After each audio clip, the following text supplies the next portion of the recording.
लक्ष्मणपुरा गांव में एक किसान की ज़मीन पर कुछ दबंग 2024 में कब्जा कर लेते हैं।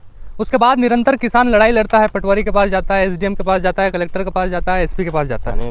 उसके बाद 2-3 साल की लंबी लड़ाई के बाद 2026 में एक आदेश आता है। आदेश में स्पष्ट होता है कि किसान को उसकी ज़मीन वापस मिलनी चाहिए। जिन दबंगों ने कब्जा कर रखा उनसे प्रशासन हटाने की आदेश आया। उसके बाद कब्जा भी हटा, कुछ दिनों तक कब्जा हटा रहा। उसके बाद थोड़े ही दिनों बाद वापस दबंग ने कब्जा कर लिया। बाकी किसान हमारे साथ हैं, इनसे जानते हैं क्या है पूरा मामला। सर, कितने दिनों में वापस उसने कब्जा कर लिया? सर, उसके पास में क्या है, मध्य प्रदेश शासन की सर्वे नंबर 71/2 की अतिक्रमण है। आप कह रहे हैं कि जो शासन की ज़मीन है, सरकारी ज़मीन पर भी उसने कब्जा कर रखा है? बिल्कुल कर रखा है, 7 बीघा का है। ये मेरे पास आदेश भी है। अच्छा, किन्होंने दिया आदेश आपको? ये आदेश है तहसीलदार नरसिंहगढ़। अच्छा। और ये आदेश उन्हें ऐसा नहीं किया, बिल्कुल जांच पे हुआ। हल्का पटवारी से उन्हें प्रतिवेदन मांगा, प्रतिवेदन के बाद में हल्का पटवारी ने लिख के दिया, आप बिल्कुल सही, मध्य प्रदेश शासन की है, गोपाल सिंह पिता गुलाब सिंह के कब्जे में पाई गई। जैसे कि आपने एक लंबी लड़ाई लड़ी, साल 2024 से आप लड़ते आ रहे थे। लड़ रहे हो। 26 में आदेश आया कि आपकी ज़मीन है। नहीं, 26 में नहीं, आदेश तो उस समय आ गया। ये हटवाया कब है कब्जा? हटवाया ही अभी है उसने। 26 में ही? 26 में नहीं, हाँ 26 में हटवाया उसने। और फिर उसने कब्जा कर लिया? 26 में हटाया, मात्र 1 महीने के लिए हटाया उसने। एक महीने में नहीं हटाया, वो 25 दिन तक हटाया। 25 दिन के लिए वो पटवारी आया, पटवारी ने बोली उससे कुछ ना कुछ हुआ इसमें लेकर कि तू अभी कब्जा हटा लेना, मैं आऊँगी, पटवारी प्रतिवेदन बनाऊंगी और इसके बाद में भले तू पाची कर लेना, ऐसा कुछ है उसमें। वापस कर लिया ना, ये यहाँ पे वापस उन्होंने पत्थर की मुंडी गाड़ के तार लगा के अभी सोयाबीन की फसल बो दी गई है। अच्छा। तो ऐसा कैसे हो सकता है? प्रशासन ने कहा, उसके बाद भी उसने वापस कब्जा कर लिया। हुआ ना इस पे। और आपने अभी जब शिकायत की तो उन्होंने क्या कहा, एसडीएम ने या पटवारी ने? एसडीएम कोई सुनने को तैयार नहीं है। कौन सुने वहाँ? सुनी नहीं? हाँ, कोई नहीं सुने। उनके ऐसा हमारे पास क्या वतन पड़े यार, किसके सुना।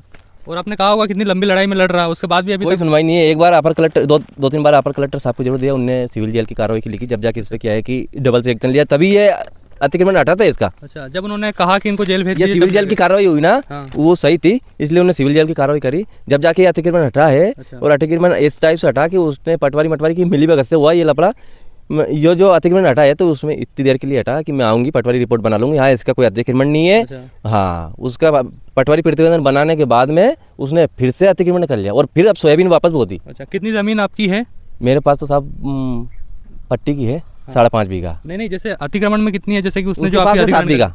हाँ, जिसका सर्वे नंबर 71/2। अच्छा, शासन की भी जमीन है उसके पास और आपकी भी जमीन है? मेरी भी है। और आपके पास आदेश भी है? हाँ, शासन को भी पता है? हाँ, शासन को पता है। उसके बाद भी कुछ नहीं कर? ओरिजिनल आदेश है मेरे पास। ये आपने एसडीएम साहब से कहा कभी जाके? एसडीएम साहब से कहा, लेकिन बस कोई नहीं। हाँ, जब तक जाते आवेदन लेके इतनी ध्यान में रहती, कौन सुने। क्योंकि हजारों आवेदन है हमारे पास। देखते हैं, करते हैं। क्या कहा अधिकारियों ने? पटवारी को देते हैं रिपोर्ट। पटवारी ने क्या कहा? जैसे वो आया होगा, पटवारी नहीं सुने, वो हमारा काम कही है यार। तहसीलदार साहब आदेश करेंगे, मन तहसीलदार ने कर तो दिया आदेश, तहसीलदार का आदेश है ये। अच्छा। अरे उसमें टीम की आवश्यकता है, तो कई मन की टीम भी हम मिलाएं क्या? मन टीम की आवश्यकता है। अच्छा। तो तहसीलदार साहब से या कलेक्टर साहब से किससे आदेश करवा सको आप? आदेश करवा के मौका पे हटवाओ।